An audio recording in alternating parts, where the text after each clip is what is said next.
Yo, what's up? It's Two Beast.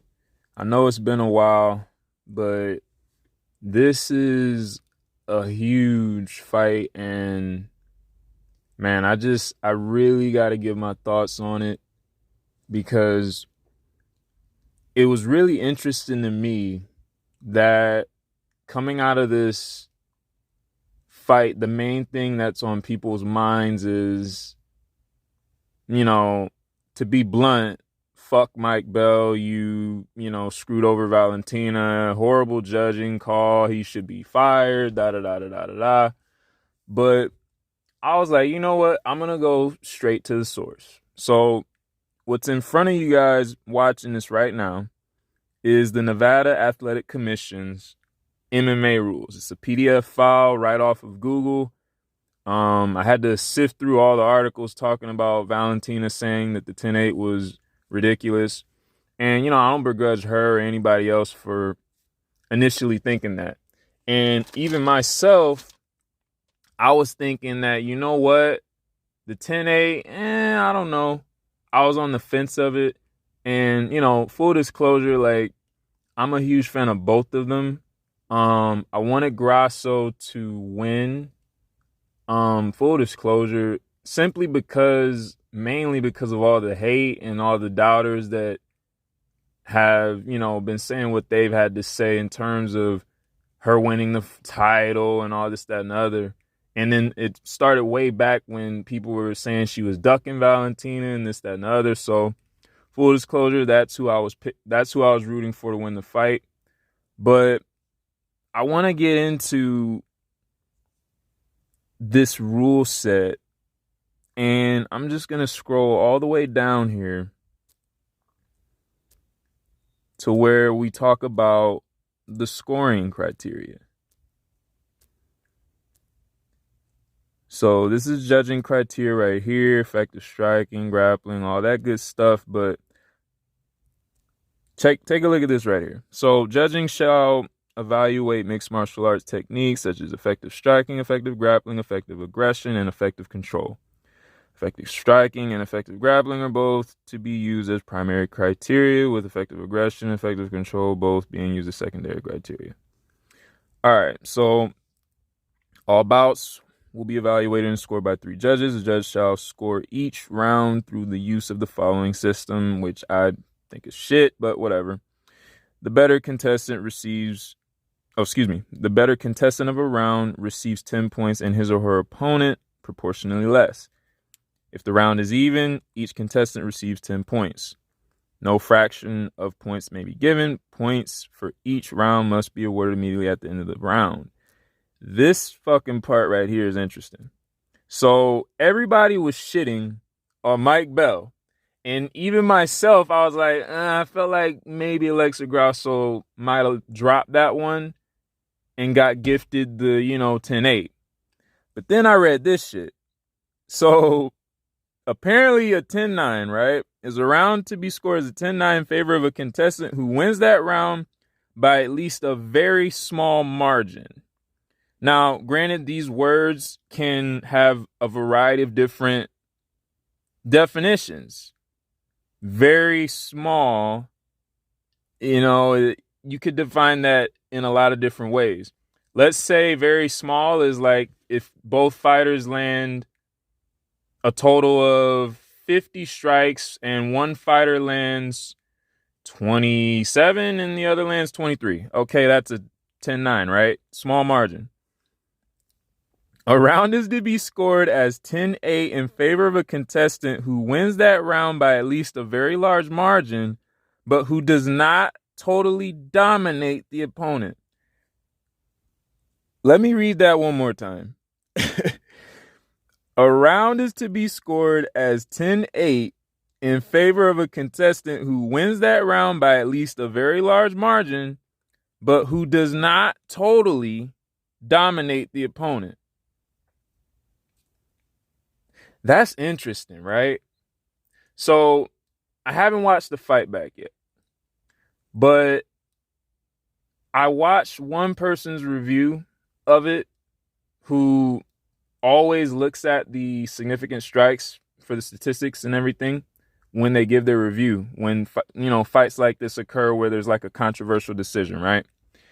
And I heard a number of 23-20. Maybe he was talking about another round, but I remember watching this round and, Valentina was getting her jab going.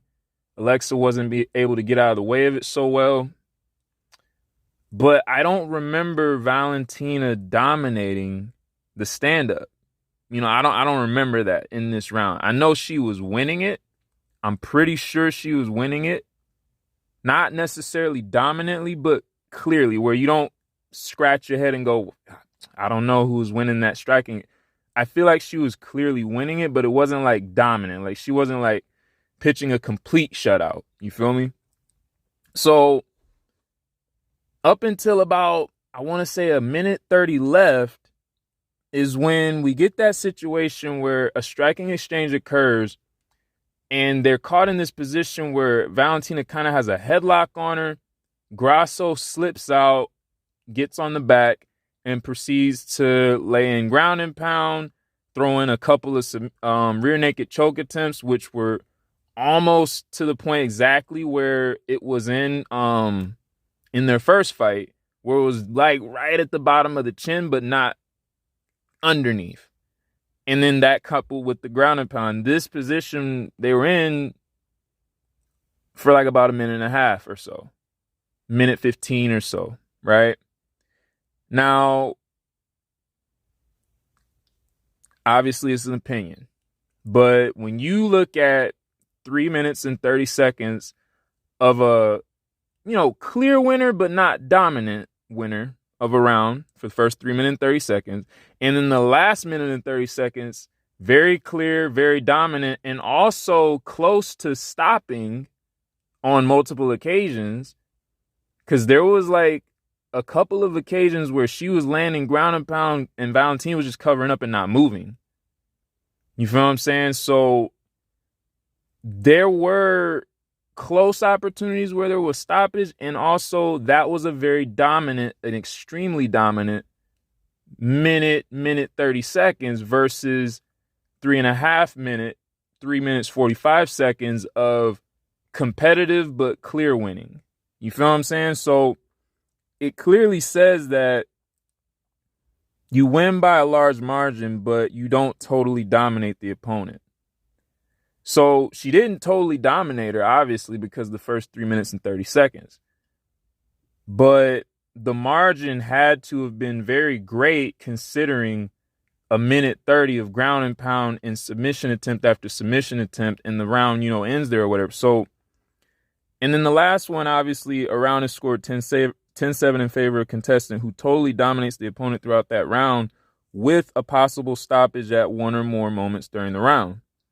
So it's kind of like she didn't totally dominate the round, but she did have a possible stoppage at one or more moments during the round. So she didn't have both criteria for 10-7. She had half of it, but then all the criteria technically for a 10-8, because it was a great margin. No one came out of the fifth round thinking that Valentina won it, right? Now, here's the thing. Based on how 10-8s have been given out in the past, over the past several, however much time, sure, you could argue that this is inconsistent with how they typically give out 10-8s. And we got to think about the different criterias for 10-8s and all the different commissions. There's 50 different sets of rules. And then even more so when you go across seas. So it's like, I get why people are calling it a rigged scorecard and, it's the Mexican crowd and da-da-da-da-da. But technically, when you look at this and I'm going to tell you, this is horrible scoring criteria. I am not advocating or supporting this fucking description of a 10-8 whatsoever. I think it is a horribly vague, but we can very clearly see here that Mike Bell was very rightfully able to address this as a 10-8. She had half the criteria for a 10-7. Technically, I think that's horrible, but technically she had half the criteria for a 10-7 and some of the criteria for a 10-8. Now, obviously, this is inconsistent because Valentina had a near finish in, round 3. So I think it was round 3. I can't remember when she got the mounted guillotine. But nevertheless, the fact that he gave the 10-8, he was well within his rights to do so. You feel what I'm saying? So that's what I'll say about the 10-8. But the real thing that I really want to talk about besides the judging is the fact that, my goodness, this is a best case scenario when you think about it. The narrative about Valentina is, oh, she's old, she's past her prime, the Grasso has her number, or da-da-da-da-da. She's overrated. She's been overrated this whole time. She should have lost the Tyler fight. That was the narrative going in, right? And if Valentina goes in there and loses convincingly to Grasso, that's what everybody's going to say, right? But then on the other hand, Grasso, if she loses, fluke.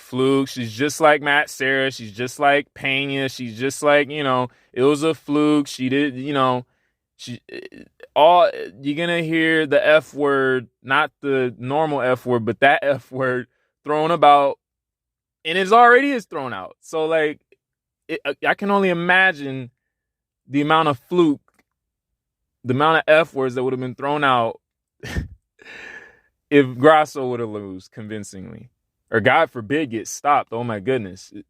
So when you think about it, right, the narrative now coming out is both fighters put on a hell of a performance. Valentina proved that she's still very much so dangerous, still much so a champion level competitor. I don't think even if she lost that she wouldn't be considered that. They just more consider her to be out of her prime and old. But I think the best thing about this draw is that no one has to take a L because they both performed their asses off. And on top of that, the narrative going out is, in my personal opinion, both fighters did amazing. Both fighters are at the top of their game. They're very skilled. Grasso could have very easily tapped to that mounted guillotine. She didn't.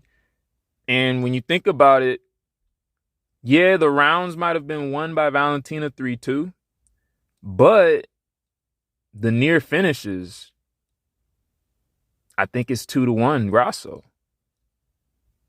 The knockdown and the follow-up in, I think it was round 2.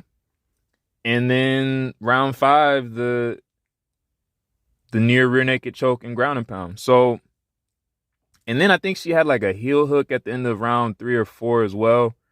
That's the cool thing about Grasso. She never quit in the fight, and she was always trying to find a way to finish that fight, no matter what was going on. And she clearly made improvements because when Valentina got her down, with the exception, I think, of one of the rounds, she got up every time and she defended really well.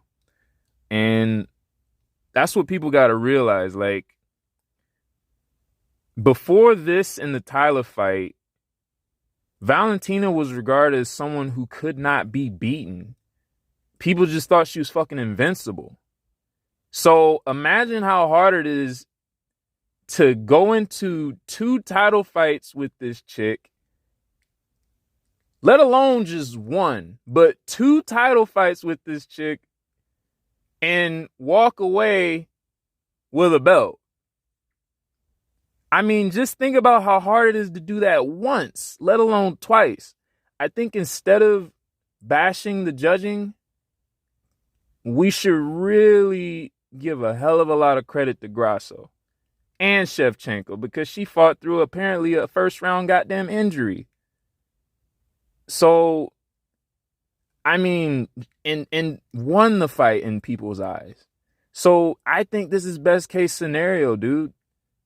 The belt stays in Mexico. UFC gets their market that they want.